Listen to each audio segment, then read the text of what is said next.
Welcome, everyone, to Fantasy Foresight, the podcast. We're your hosts and co-founders of FantasyForesight.com, coming to you from the Rambo Fixture Company studios. I'm Ben. And I'm Jay. You ready to get rolling, Jay? You know it. Let's do this. All right, let's go. Welcome in, everyone. It is Sunday, October 4th, and we have got a fire list of Week 4 buys and sells for you this morning. Our guy Steve is unfortunately working today, but that's okay. We'll still cover his speculative stashes for Week 4. And in case you haven't noticed, I am live from the RV that makes Jay RVJ. How you doing today, Jay? Ben, I am doing great, although what an interesting time in the NFL right now. You know, we worried all season that COVID might play a role this season. We all kind of prepared for it, but really through the first 3 weeks, all we had were injuries after injuries after injuries, and now the COVID bug has crept up and is starting to impact not only the NFL schedule and games, but obviously fantasy too. So a wild week, and it is starting to unfold right before us. Yeah, I mean, obviously everybody knows about the Titans Steelers, and then now we've got we had a little scare about the Sunday night game as well. And then unfortunately I just got another sleeper alert that said, there's even more positive tests for the Titans, and it could jeopardize the Titans-Bills game next week. So on and on this thing goes. We got to stay on top of it. You got to stay flexible. Hopefully we can just all band together and keep our football going for 2020. It's amazing how much of a concern it was, and then how much it just all went away for 2 weeks. And now it is the headline in Week 4. So, we're going to keep our fingers crossed, keep hoping for the best. Hopefully anybody that was getting a little lax out there, this scares them straight, and everything will be okay moving forward. So we're going to focus on this week, the games that are being played, and we have got 14 buys and sells for you this week. Total Foresight went 10-4 last week on these buys and sells, and we've got 8 buys and 6 sells versus their aggregate projections for you heading into Week 4. And quick disclaimer, if this is your first time listening, just know that we're speaking in terms of single QB full PPR redraft by default. And all of our fantasy finishes, as well as fantasy points per game calculations, are all based on full PPR limited to weeks 1 through 16, according to fantasypros.com. All right, first up, we have got a list of nice buys for you this week. First up, if you are in a streaming quarterback situation, pay close attention. We're talking about Miami Dolphins quarterback Ryan Fitzmagic. The Dolphins are at home versus Seattle at 1 p.m. today. Seattle's a 5.5-point favorite with an over-under of 54, according to Vegas. Total Foresight is buying Ryan Fitzmagic to meet or exceed an aggregate projection of QB 26, because Total Foresight likes him as QB 15. And also, he has the 16th ranked quarterback Foresight strength of schedule heading into the week, and we got a whole new list of advanced metrics from Pro Football Focus for you. And so in Week 4, the Miami Dolphins O-line versus D-line matchup is the 14th best pass block advantage in the NFL. And Devontae Parker has the 19th best wide receiver DB matchup grade this week. Weather is a non-factor, and Fitzmagic has finished as QB 11 and QB 4 in each of the last 2 weeks. And Seattle's D gave up 450 pass yards to Atlanta in Week 1, 397 to New England in Week 2, and 472 to Dallas in Week 3. And now they're also without Jamal Adams. Plus, at playerprofiler.com, you can see that through 3 weeks, Fitz has the 7th most completed air yards and ranks 6th in catchable pass rate. Big time buy for me this week. Yeah, Ben, look, I'm not looking to have another boring episode where we all agree, but this is a simple buy for me for the reasons you stated. I mean, Seattle's defense, without Jamal Adams, he's the one lone bright spot that they tried to improve their defense with. Other than that, it's another porous defense. They have to obviously outscore opponents in high-scoring games, which they've done so far this season.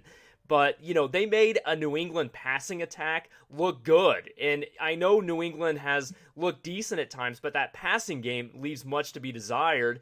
But they made him look great in Week 2. So Ryan Fitzpatrick to beat or exceed QB 26 is a no-brainer. If you were asking me whether or not he's going to beat QB 15, I think that price point is perfect. I don't know. That's right where he should finish in. So QB 26, easy buy. Absolutely. And next up, you know what, before we move on, I wouldn't even feel bad about QB 15 this week because look at what Seattle's defense has given up with Jamal Adams. Now, Well, it's without true. Jamal Yeah, you're Adams, right. it could be even worse. Yeah. And Fitzmagic has been balling the last couple of weeks. He's gotten better and better every single week this season as far as his fantasy finishes go. So I am extremely confident that Ryan Fitzpatrick can be a locked and loaded top 12 QB this week. Definitely startable. Definitely a great streamer option. Another great streaming QB option this week is Cincinnati Bengals quarterback Joe Burrow. Total Foresight is buying him versus an aggregate projection of QB 15 and likes him as QB 13 on the week. The Bengals are home versus Jacksonville today at 1 p.m. And since he is a 2.5 point favorite with an over under of 49.5, he has the 19th ranked quarterback Foresight strength of schedule. And at Pro Football Focus, he has the 9th best pass block advantage this week. And check out his wide receivers, individual wide receiver DB matchup grades this week. Tyler Boyd, 3rd best wide receiver DB matchup grade. Keep your eye on that in daily fantasy. AJ Green, 13th best wide receiver DB matchup grade. And Joe Burrow has the 10th best overall QB matchup grade at Pro Football Focus as well. There is a 60% chance of rain today in Cincinnati, so keep your eye on that. But Joe Burrow has finished better than his QB 15 aggregate projection in each of the last 2 weeks. And this Jags defense has given up back-to-back QB 8 finishes to Ryan Tannehill and Ryan Fitzmagic in that span as well. This is just another easy buy for me. You know, Joe Burrow is legit. I think we can all agree on that. He is a rookie, and it's going to take some time to get him and get ingrained, although he has plenty of weapons on that offense. I think it's very telling that Pro Football Focus has his offensive line with the 9th best pass block advantage because his offensive line isn't great. They've been giving up tons of sacks. So maybe this is a week where Joe Burrow doesn't have to be fearing for his life and getting hit 20 times. So maybe this is a game where he can feast. So look, I'm all in on his long-term viability and success in the NFL. So you know what? I will agree with Total Foresight. I think there's a little bit less room for error, obviously, than Ryan Fitzpatrick, but I'm also buying Joe Burrow in the talent in the receiver. You mentioned his receiver matchups. You know, both defenses can give up points. So again, this should be another decently scoring game in fantasy. So yeah, I'll buy Joe Burrow at a price point of QB 15. Absolutely. And stay tuned because we're going to be buying one of Joe Burrow's weapons this week as well. But next up, our next buy is LA Rams running back Darrell Henderson. The Rams are at home versus the New York Giants today at 4:05 p.m. Total Foresight is buying Darrell Henderson versus an aggregate projection of RB23. Just has him a tick above that at RB22. But I know I probably speak for Jay in saying that we are both immensely even more confident about him than that. The Rams are a 13-point favorite at home today with an over-under of 48. If that is accurate, that is an outstanding game script for Darrell Henderson. And then at Pro Football Focus, he has the 11th best run block advantage this week, and Total Foresight likes him with the 9th best running back Foresight strength of schedule. The weather's going to be a non-factor. In weeks 1 and 2, this Giants D has given up 113 rush yards to Benny Snell, 127 total rush yards to David Montgomery, plus last week, the Giants gave up an RB10 and an RB14 finish to Jeff Wilson and Jerick McKinnon. And don't look now, but Darrell Henderson is currently the 5th most consistent running back in football, finishing as a top 12 running back in both games he's played this season. I'm not going against Total Foresight unless it makes sense to. I am buying this one as well. You know what? I was somebody who really jumped on the Darrell Henderson horse as far as being one of the better early season buys, on the waiver wire when he kind of broke out. I saw him as a better long-term solution than maybe some of your other options week to week on waivers. So I spent a fair amount of fab scooping him up. So I love the fact that he's making our buy list this week since I own so many shares of him now. And I paid so dearly for him. But for all the reasons you mentioned, Ben, I am all in on Darrell Henderson. I've been leery week to week to start him, but this is the week he jumps into the starting lineup, and like I said, I am all in at RB23. Let's go. Yeah, Cam Akers is out again, so it's just like the opportunity is there, and Absolutely. he's been a stud He's each of the looked last two great. weeks. He's Yep, looked great. absolutely. So it's been nice to see, and hopefully he can keep it going today. Next up, another bye we've got from the running back position is Tampa Bay Buccaneers running back Ronald Jones. Total Foresight is buying him versus an aggregate projection of RB24, as we have him ranked at RB21 this week.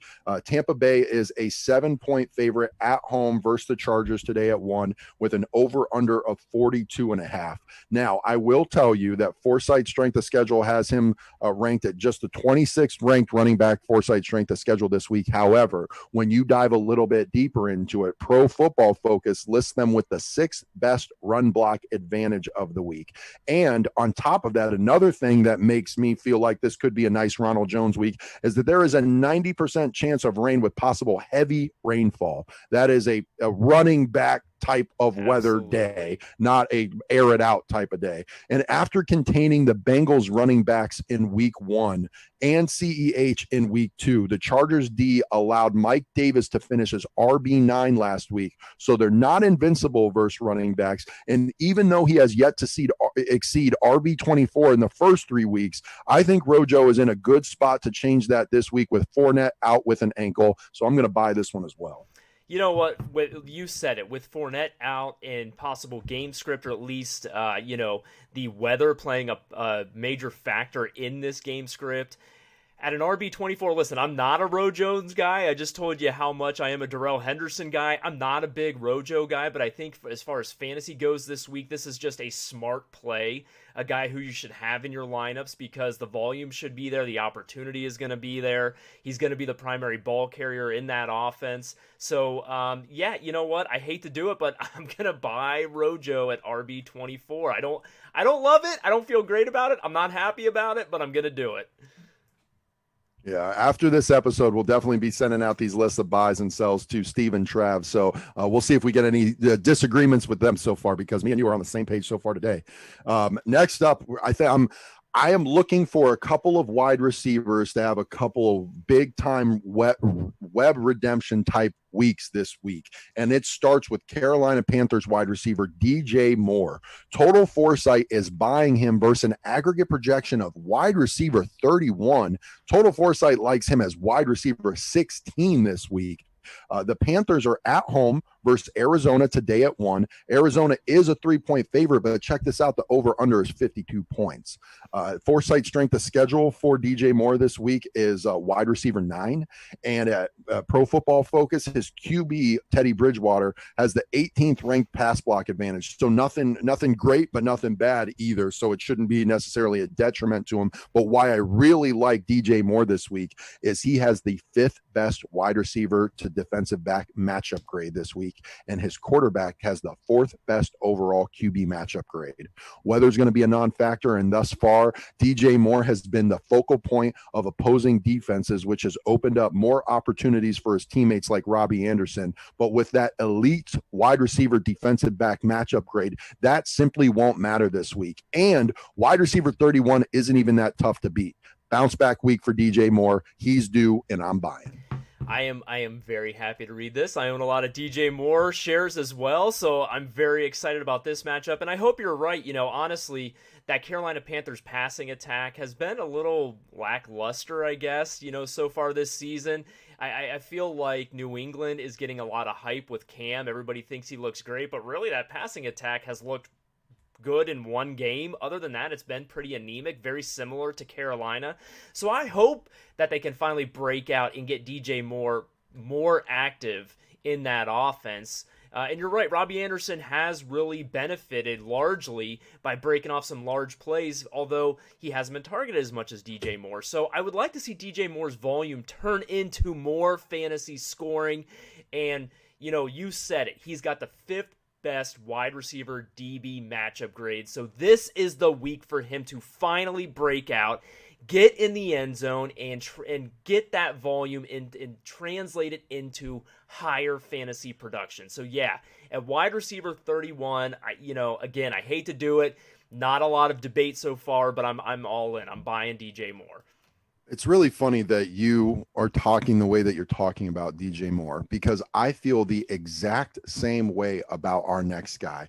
It's somebody who, you know, it's been really tough to trust through the first 3 weeks, Yeah. but there are some deeper level signs there to show that you can trust him. And the guy that I'm talking about right now is Cincinnati Bengals wide receiver AJ Green. Total Foresight is buying him versus an aggregate projection of wide receiver 33 this week, as we have him currently listed as wide receiver 30. The Bengals are at home versus Jacksonville today at 1, like we said, with Burrow, and they're a 2.5-point favorite with a nice over-under of almost 50 points. Total Foresight lists him as with the 16th ranked wide receiver strength of schedule overall from a passing attack. And, that's middle of the road. That's fine. And like we said, his quarterback has the 9th best pass block advantage and the 10th best overall QB matchup grade this week. And on top of that, AJ Green has the nicest matchup that he has had all year when it comes to wide receiver defensive backs. He's got the 13th best matchup grade in that department. There is, like I said, the 60% chance of rain, so we will keep an eye on that. But even after just seeing 6 targets in week 3, he is still tied for 7th in wide receiver targets. And at playerprofiler.com, you can see that he's also 2nd in air yards, 4th in deep targets, 7th in routes run, and number 1 in unrealized air yards. The guy's missed a lot of time. He has been open about the fact that he's still getting back into the swing of things. And the Bengals are number 1 in pass plays per game. He's got a great individual matchup this week. And I think AJ Green makes his first real 2020 appearance in week 4. I'm buying this one too. Ben, AJ Green is a guy that we really should have highlighted more on the podcast the last couple weeks as a potential trade target, because his production has not been there in fantasy so far. So he was a great, maybe the best buy low candidate so far this season, because it's been noted that heading into the season, after his injury and missing so much time last season, that he only got in a couple of practices prior to their first game this season. And it was noted that in game 2, he was still getting his legs under him. So I would imagine AJ Green, even though we have discussed it much on this podcast over the years that he has durability issues, but he's still getting into the swing of things, and his stock is still rising this season. It's only going to get better week after week. So yeah, I look to see him improve. We talked about the matchup grades for his quarterback this week in Joe Burrow, and how his matchup grade is 13th best against the DB he'll be facing. So again, I look for him to consistently improve as this season goes along and as he gets his sea legs. So as a wide receiver 33, I feel like the margin for error is a little bit smaller. I like for him to finish as a WR2 or better, so I am going to buy him this week. And if you can go out and swing it before kickoff today, I would go out and try to buy AJ Green low if you are in need of a wide receiver. That price point is only going to increase as the season goes on. That's an outstanding point, Jay. And, we all play a lot of daily fantasy as well. And I'll tell you what, I like to start off targeting what is a cheap and non-obvious stack every week. My 2 favorite lineups this week, I'm stacking Ryan Fitzpatrick and Devontae Parker, and Joe Burrow and AJ Green, because it's a very affordable stack on both of fronts. And I think it's both are going to produce a lot of fantasy production today. Yeah. So keep that in mind too. If you're a daily fantasy player, check out those 4 guys that I just mentioned. Next up, our last wide receiver buy of the week is a guy that has not been on this podcast since he let us down in week 1, and he would have made us right every week after that since. Thank you, Houston Texans wide receiver Randall Cobb. Total Foresight is buying him this week versus an aggregate projection of wide receiver 54, as we currently have him listed as wide receiver 44. The Texans are home versus Minnesota, finally a favorable matchup for them today at 1 p.m. They are actually a 4-point favorite today with a 54-point over-under. So there could be some fireworks in this game. The Total Foresight lists the wide receivers for Houston with the 10th best wide receiver Foresight strength of schedule this week. And his quarterback, Deshaun Watson, has the 6th best pass block advantage. For a guy that's been getting killed on the sack side of things, he's got to be loving what he's seeing on film this week. And at the wide receiver DB matchup grade department, Randall Cobb is wide receiver 9 in that category this week. Out of all the wide receivers in the NFL, he's got the 9th best wide receiver defensive back matchup grade this week. So he should absolutely feast. The weather is a non-factor, and this one is simple. This comes down to the Vikings giving up the 5th most fantasy points to wide receivers this season. Then you add in Cobb's very strong individual DB matchup grade and consider that 1, he's gotten better each week, and 2, he's finished better than his aggregate projection of wide receiver 54 in each of the last 2 weeks versus the likes of Baltimore and Pittsburgh. Yeah, this is yet another easy buy for me because the Vikings defense is like college football defense compared to facing the Ravens and the Steelers. I'll tell you what, we said it in week 1 after he disappointed us on this podcast that, going forward, we would need to see him do it a couple weeks in a row and be consistent before we decided to buy in again. Well, he has done just that. He has outperformed his projection each of the last 2 weeks, as you mentioned, and against 2 great defenses. So now that Houston finally has a plus matchup, but, they should put up points. Minnesota's offense looked much better, even though they didn't manage to get the win last week. So this could be a surprisingly high-scoring game, and Vegas has the over-under at 54 points, so they're feeling the same way. I like Randall Cobb, especially, there have been some price points so far, Ben, where I'm a little bit nervous, but I decided to go for it. This one, I feel like, is a no-brainer at wide receiver 54. Randall Cobb could be a very great flex play. Look, there are 4 teams that are not going to be playing because of delayed games now, and a bunch of guys out with injury. If you are scraping free agents, go out and get Randall Cobb, throw him in your flex, and he should provide you a nice, stable return. So yeah, I'm buying Randall Cobb at wide receiver 54. Like you said, that was an outstanding point, Jay. There was much smaller margins of error for some of the previous buys on this episode so far. Wide receiver 54 is a very wide margin of error. And like we said, Randall Cobb's done better than that each of the last 2 weeks versus stud defenses. Now he's getting the cakewalk. Easy.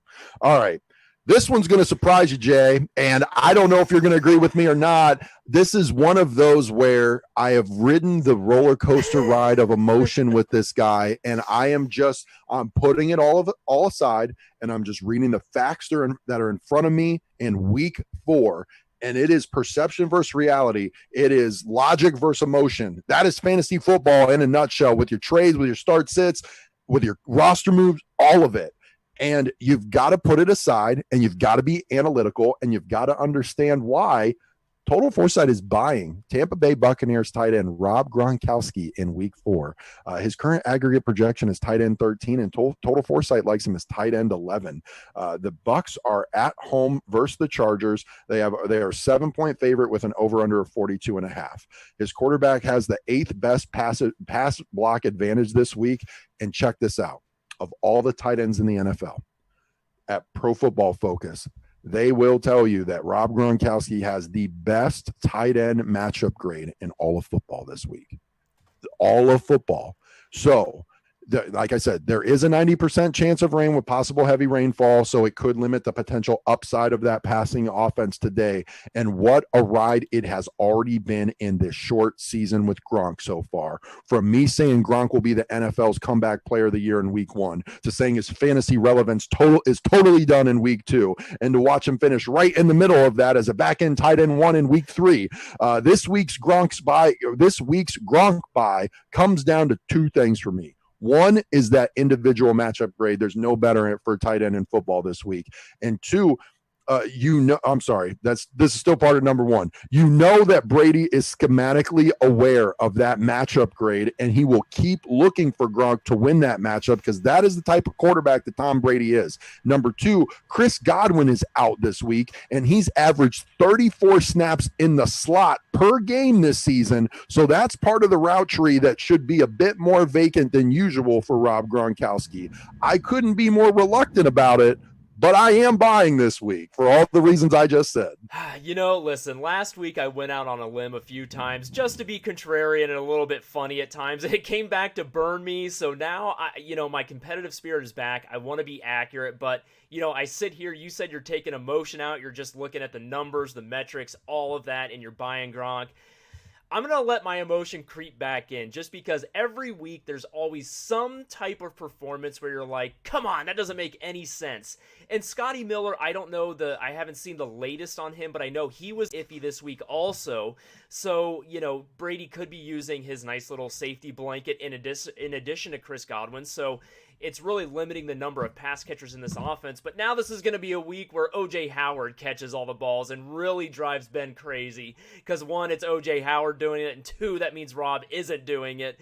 So I'm going to sell. I'm not going to buy this one. I'm going to go against Gronk this week as tight end 13 just because. So the door's open, Ben. You make a great point about that knucklehead O.J. Howard. The one time I buy him is the one time he doesn't do anything. Now the one time I'm buying Gronk is probably when he's going to rear his head back in this offense. Exactly, so, yes. I can understand your sell all day. Like I said, I couldn't be more reluctant about it.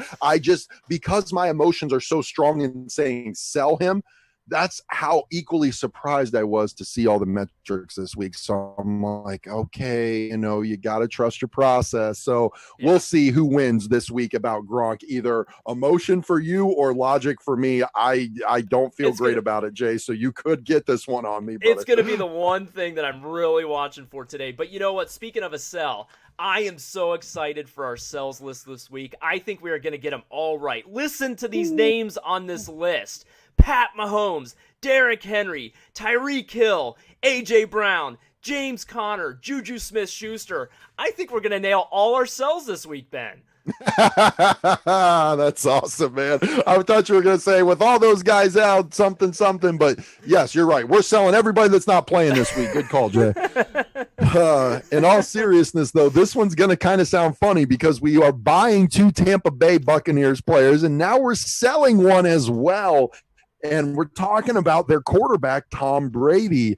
He is currently listed at QB 10 in the aggregate projection. Total Foresight is selling that because we have him listed as QB 17 this week. Like we said, the Bucs are at home versus the Chargers today at 1. They are a 7-point favorite. So if that holds true, it could be a big Ronald Jones game, and there could be enough pass volume to get Gronk tight end 1, back end tight end 1 type numbers, but not near enough to make Tom Brady QB 10. So just in case you're trying to unpack all that in your mind, that is the rationale for those 2 buys versus this sell. And Total Foresight lists Tom with the 20th ranked quarterback Foresight strength of schedule this week. However, Pro Football Focus does list him with the 8th best pass block advantage this week. Like I said, no Chris Godwin, plus Mike Evans has just the 35th ranked wide receiver defensive back matchup grade this week. And Scotty Miller, if he's a healthy go for today, he has just the 26th ranked wide receiver defensive back matchup grade. And at Pro Football Focus, they do list, despite the nice favorable pass block advantage, they list Tom Brady as just the 24th ranked quarterback matchup grade this week. And like I said, it is going to be raining today, and there is a chance of possible heavy rainfall. That has a major impact on the passing game on both sides of the ball. Brady has only beat his week 4 aggregate projection once this year. And against this defense in this weather, I'm not betting on a reoccurrence this week. It's a sell for me. I do. I think that those are great points, Ben. And if you look at what Vegas thinks, they have that Houston, Minnesota over under at 54. They have Green Bay and Atlanta at 56.5. And then they have Tampa and the Chargers at 42.5. That is a very low over under. So they're not expecting much out of this game. And I'm with you.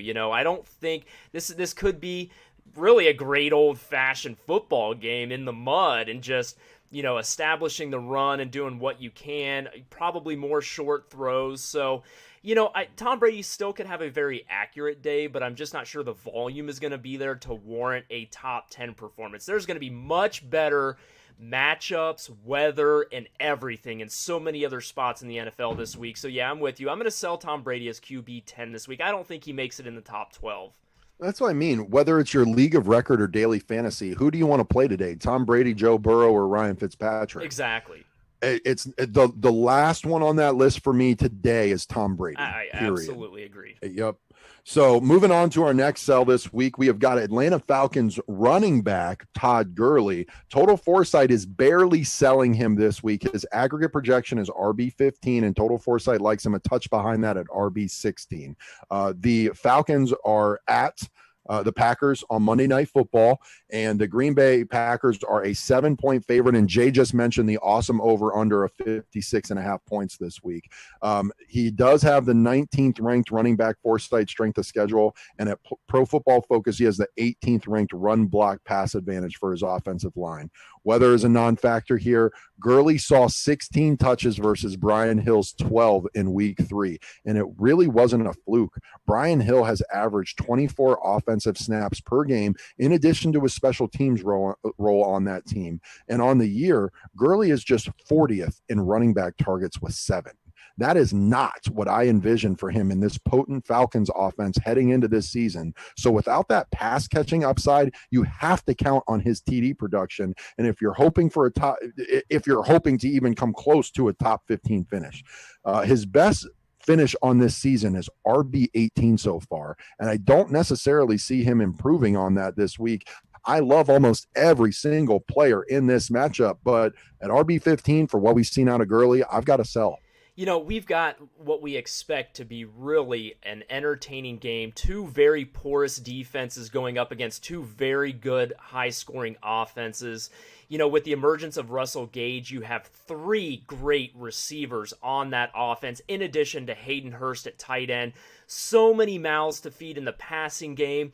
And you're right, you know, Todd Gurley losing some more touches to Brian Hill this past week is a little bit concerning, and I just don't think the game script, as you mentioned, is going to be there for the rushing attack. And because of all the weapons they have in the passing game, they haven't had to have him as involved. He might get a couple of targets, but a couple of targets is not going to get you to a top 14 finish at the running back position in fantasy. So I'm with you.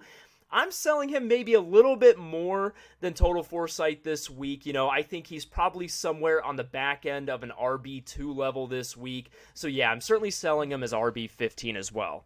Yep. And you know, we talked about the over under. Green Bay's a 7-point favorite. If I was putting money on this game, I would be pounding Green Bay all day. Green Bay through 3 weeks so far has looked like a night and day better football team than the Atlanta Falcons. I expect that to continue, and for A-Raj to have his best game of the season so far versus that awful Atlanta defense.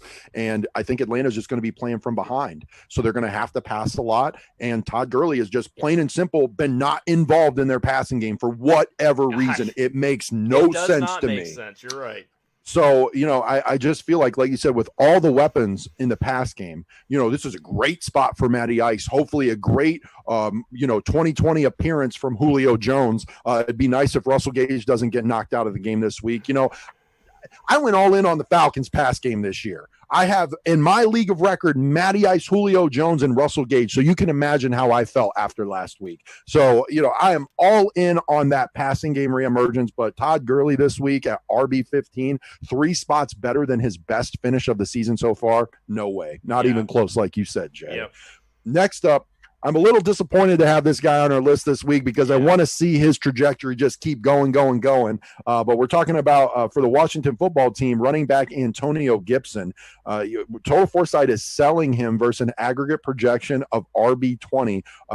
We have him listed at Total Foresight as RB26.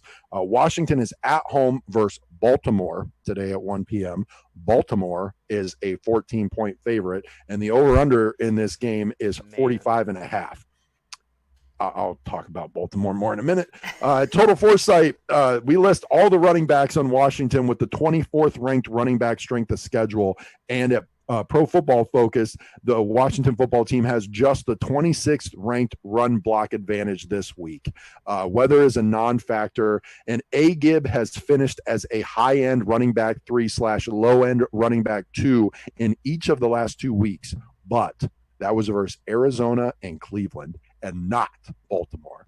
and especially not Baltimore coming off a big national TV loss. So how we're expecting A-Gibbs' best week of the season in week 4 is beyond me. Definitely a sell. I wouldn't want anything to do with Baltimore this week. It's going to get criminally ugly over there in Washington in week 4.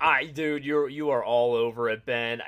Antonio Gibson is a guy we love on this podcast. You know, he was a guy we kind of tabbed early to break out and be the guy in this Washington backfield, and it happened maybe even earlier than we expected. You know, we knew he was going to be a thing. We just weren't sure he was going to be the thing this early in the Washington backfield, but he is, and we're excited for him. We're just not as excited for him this week. As you mentioned, Baltimore's going to be motivated. That Washington offense has looked like a mess at times.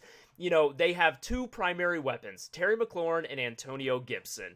Mm-hmm. I don't think Baltimore has any problem making their quarterback throw the ball. So they're just going to shut down the run game and take care of itself. I mean, this is going to be really a very difficult game for Washington, and the 14-point line should tell you everything you need to know. So yeah, I'm with you, man. It's just going to be a tough day at the office for Antonio Gibson. I hope he proves us wrong. I really hope he does, but I can't bet on it. My primary defense that I've been rolling with this season in my Liga record is the LA Rams, and I did not like their matchup with Buffalo last week. So what did I do? I went crazy, and I picked up the Cleveland Browns defense because they were playing Dwayne Haskins, and it gave me a very nice footage from my DST last week. Yeah. So if Cleveland's awful, and I'm a Cleveland Browns fan, our defense is not good this year. If our awful defense can put up fantasy relevance against Dwayne Haskins in that offense, what are the Baltimore Ravens going to do to him? The sad thing is he going to make it through the game, the poor guy? I don't know. No, I don't know. I root for Dwayne Haskins. Obviously, he's a Buckeye, and I hope he does well, and I hope he gets better. He was in a poor situation last year, but it's just going to be tough sledding. And unfortunately, you can count on 2 to 3 turnovers a game out of that Washington offense. It's just the way it is. So I'm with you, Ben. And again, I can't stress. They are a Super Bowl contending caliber team that just got embarrassed on national TV. Yeah. And their defense is already stacked. Yeah. Like, they're going to be out to make a point. It's going to be ugly this week. Yeah. A 14-point favorite for Baltimore. I would take that too. Yep. Moving on to our next sell of the week. We have got, I don't even know why he's on this podcast because I have no idea why his aggregate projection is where it is. But we're talking about wide receiver for the Indianapolis Colts, T.Y. Hilton. Total Foresight is selling his aggregate projection of wide receiver 26 this week.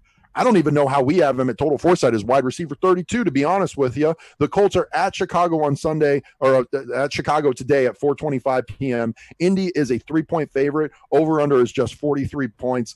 Total Foresight lists the wide receivers of the Colts with the 17th ranked Foresight strength of schedule. His quarterback, Phillip Rivers, has just the 23rd ranked pass block advantage this week. T.Y. Hilton, his individual wide receiver defensive back matchup grade at Pro Football Focus is 66th.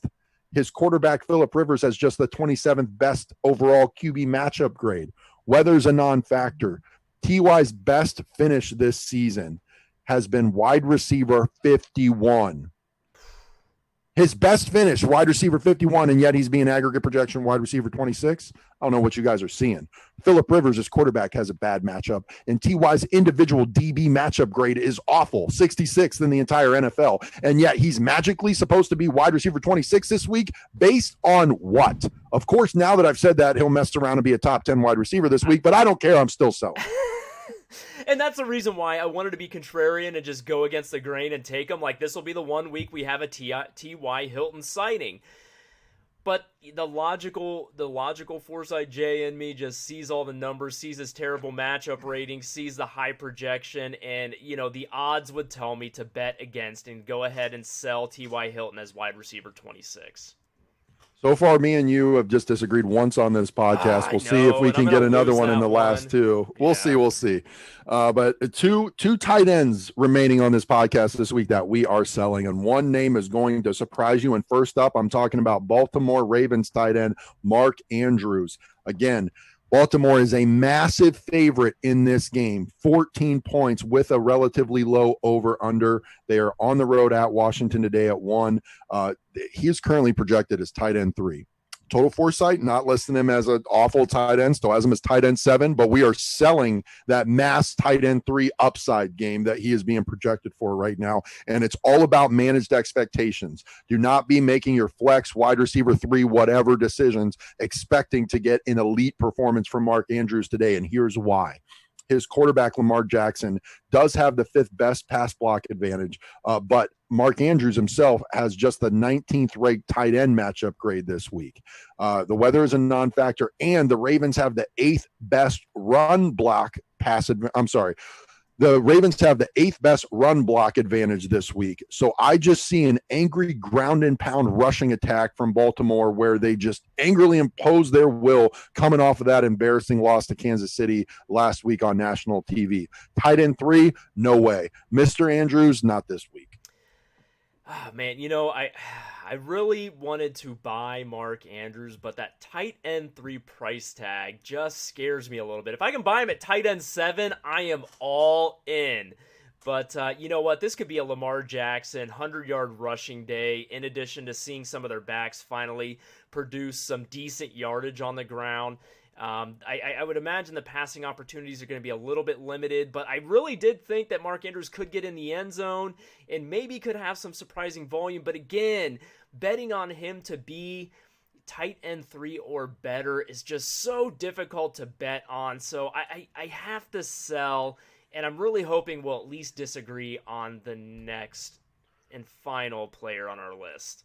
I don't know. This is the lone time I'm going against Total Foresight this week, man. So we'll see what you're going to do. And we're talking about Atlanta Falcons tight end Hayden Hurst. Again, at Green Bay on Monday Night Football. Green Bay is a 7-point favorite with that awesome 56.5 point over under.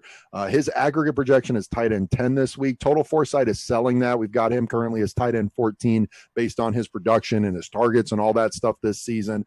His quarterback, Matt Ryan, does have just the 20th ranked pass block advantage, and he has just the 24th ranked tight end matchup grade this week at Pro Football Focus.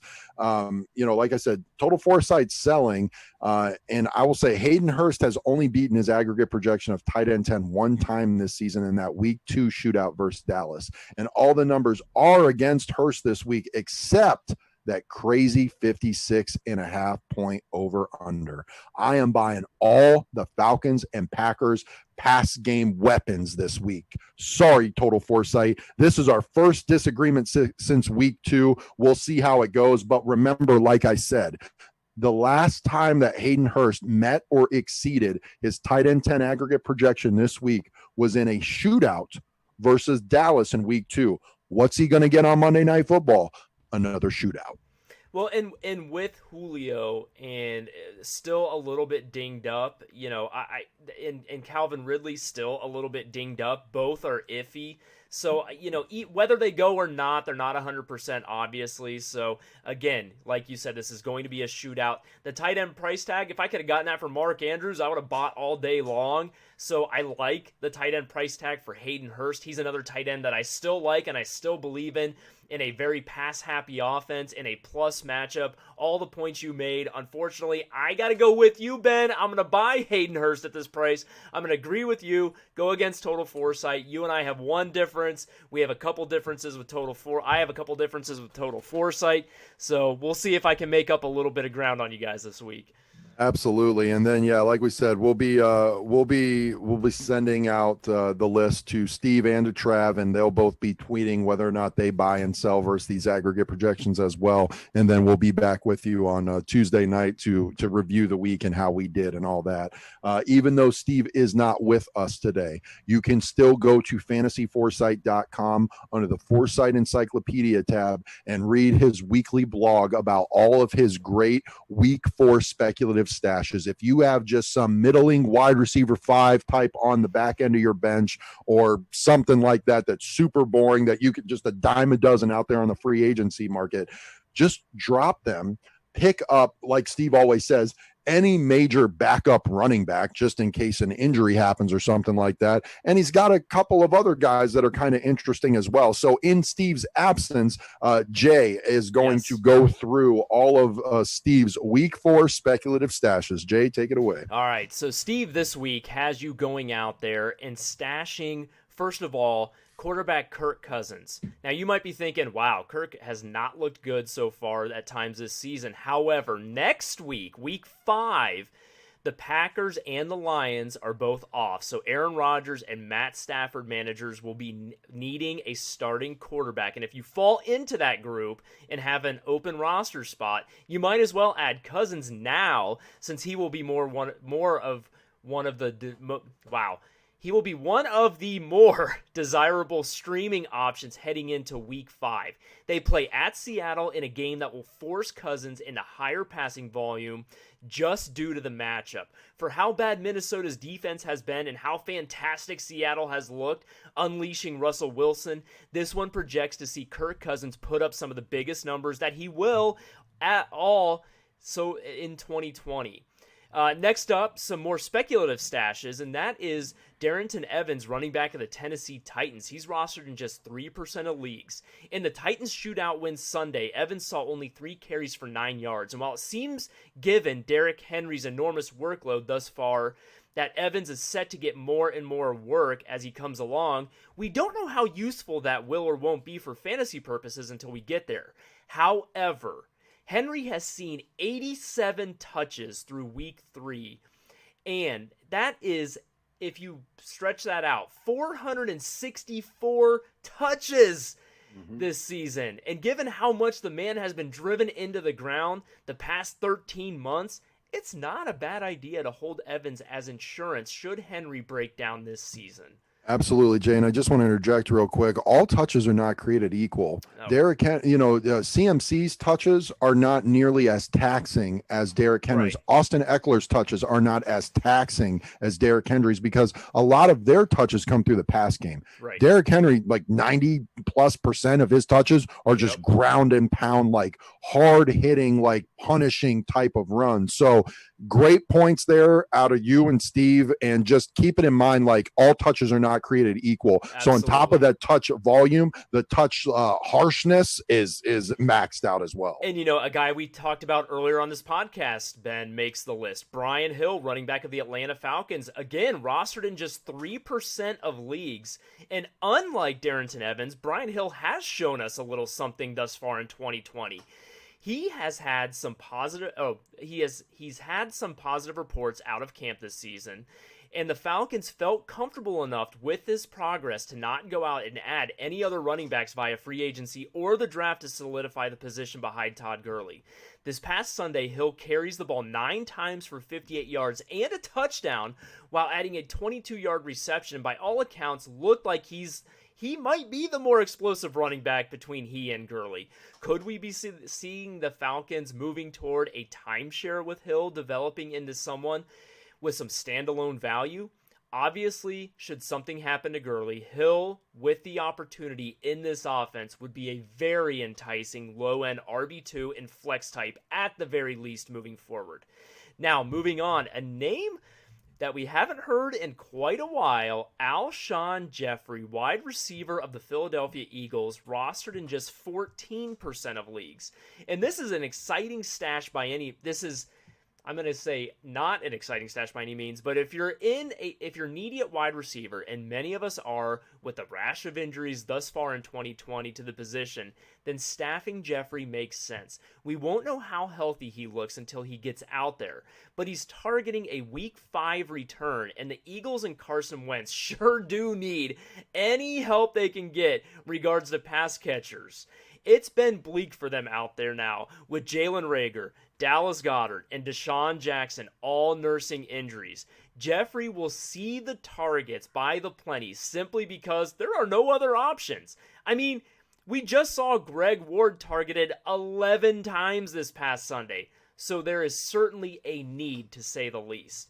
And finally, on our speculative stash list, T. Higgins, wide receiver of the Cincinnati Bengals, again, rostered at just 5% of leagues after the Bengals made John Ross a healthy scratch heading into week 3 against, Higgins was targeted 9 times, hauling in 5 catches for 40 yards and 2 touchdowns. He's not getting into the end zone every week, or even twice for that matter. But the important thing is, in a high-volume passing attack, we saw 9 targets starting over John Ross. You aren't running him out there in your lineup immediately, but the performance and situation definitely merits a stash spot on rosters, especially the more needy ones. And like we mentioned, Cincinnati is number 1 in pass plays per game. Yes. So if we are wrong about AJ Green, that means there is going to be additional opportunity for a T. Higgins, for a John Ross. So again, we've always had for years amongst our friend group and our league of record, this strategy where we just go and add all these speculative stashes throughout the day. And Steve came up with a hilarious and awesome name last week, the Stash and Dash strategy. And so keep that in mind today. Yes. Pay attention to kickoff times. If you're adding a speculative stash guy that plays at 1 o'clock and then he doesn't do well, drop him for a speculative stash guy for the 4 o'clock game. Exactly. And if he doesn't do well, go to the night game and then go to Monday Night Football. Just keep buying your penny stocks. Keep playing your $1 scratch off ticket. Is very low risk, high reward. And if it doesn't work out, you just drop them and you go after the typical waiver targets with your fab budget or your waiver priority next week. But if it hits, and sometimes it does, all of a sudden you could be rostering for free that guy that people are going to be willing to drop 30-40% of their fab budget on next week. Amen. So the stash and dash strategy, the spec stash process, sometimes it might seem tedious, sometimes it might seem like an exercise in futility, but man, when it pays off, it could significantly propel your team, either with the production that you're going to get, or if it's just like a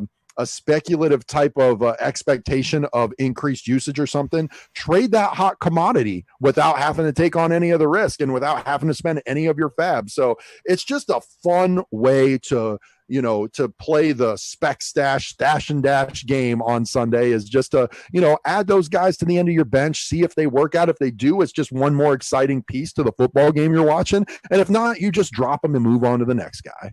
In any season, it's a great strategy, but in this season, with the rash of injuries we've seen, and now COVID creeping up and wreaking havoc in rosters, I mean, it could be the difference. It could really be the difference. Without a doubt. Steve, we definitely missed you today, but I am not going to complain anytime we finish an episode in under an hour, especially when we're covering 14 guys and then several speculative stashes. So, Jay, you got anything else before we get out of here and enjoy this day of football Sunday? Nope. Looking forward to a great week of football, some great matchups, and hopefully some nice fantasy wins. Absolutely. So with everything going on with COVID, people, appreciate your football. We don't know. Well, unfortunately, we don't know what's going to happen this week, next week, or for the rest of the season. Hopefully everybody bands together and does everything that we need to make sure that we get a full slate of 2020 football. But just remember the barren wasteland of no sports. Thursday night, everybody was crapping on the Broncos and the Jets, man. It was a fun watch. It was. So, just appreciate the football while we've got it. Go enjoy, go play some daily fantasy, go get some wins in your league of record, go play some stash and dash strategies. Enjoy this football Sunday, and we will be back with you all on Tuesday night to review the accuracy of our buys and sells and to go over a bunch of week 4 observations and to finally cover the waiver wire targets for week 5. Can't wait. And that wraps up this episode of Fantasy Foresight, the podcast. We thank you for joining us. Be sure to visit us, as always, at fantasyforesight.com. Use the links at the bottom of the page to find us across social media, including Twitter, Facebook, YouTube, and wherever you pod. We hope you enjoyed the episode, and we'll see you next time. This week is not the most enticing matchup on paper, but like I said, Broncos and Jets wasn't either, and it turned in a fine game. I love the NFL. I'm glad football's here. I'm going to enjoy every piece of football that I get to watch today.